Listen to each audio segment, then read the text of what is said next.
Tahukah kamu, kekerasan di sekolah sering terjadi di Indonesia. Dari tahun 2013 hingga 2014, jumlah kekerasan di sekolah naik sampai dengan 16% yang dilakukan anak usia di bawah 14 tahun.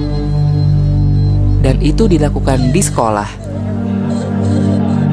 Hampir setiap sekolah yang ada di Indonesia pasti terdapat kasus kekerasan di sekolah.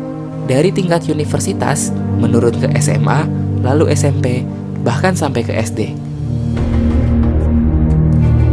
Bagaimana caranya? Biasanya, kekerasan dilakukan dengan banyak hal, seperti secara verbal, secara fisik, secara rasional, dan elektronik. Sebagai contoh, bila ada anak yang terlihat gendut atau berbadan besar, biasanya orang di sekitarnya akan mengata-ngatainya dengan berkataan yang tidak enak. Ada pula mereka yang merasa asik iseng dan membuat si anak culun menjadi bahan lelucon. Biasanya, mereka yang mempunyai ras yang berbeda pun suka mendapatkan perlakuan yang kurang mengenakan.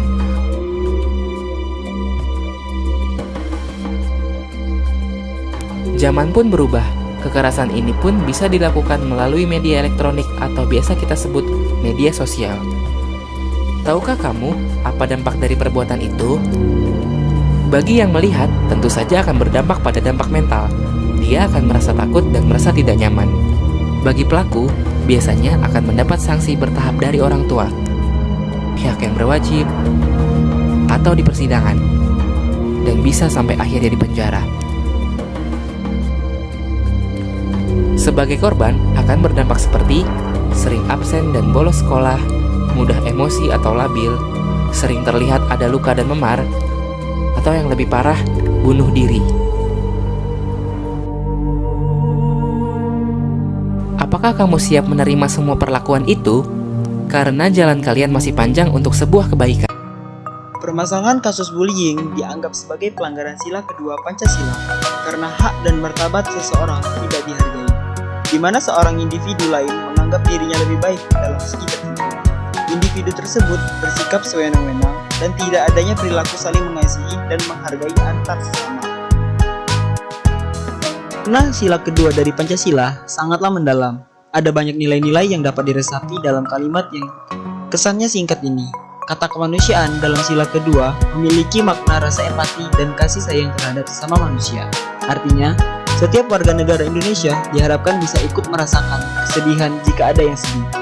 Makna sila kedua ini juga bisa berarti harapan untuk menjunjung tinggi nilai-nilai kemanusiaan. Ini bermanfaat untuk memberi rasa tenang dalam hidup karena tidak perlu membanding-bandingkan. Lalu pada kata adil dalam sila kedua memiliki makna kesamaan derajat manusia. Meski ada banyak suku, ras, budaya, dan agama, semua manusia mempunyai derajat yang sama. Maka dari itu, kami dari kelompok 19 memilih tema bullying yang masuk dalam poin kedua Pancasila, yaitu kemanusiaan yang adil dan beradab. Sekian dari kami, kelompok 19. Wassalamualaikum warahmatullahi wabarakatuh. Terima kasih.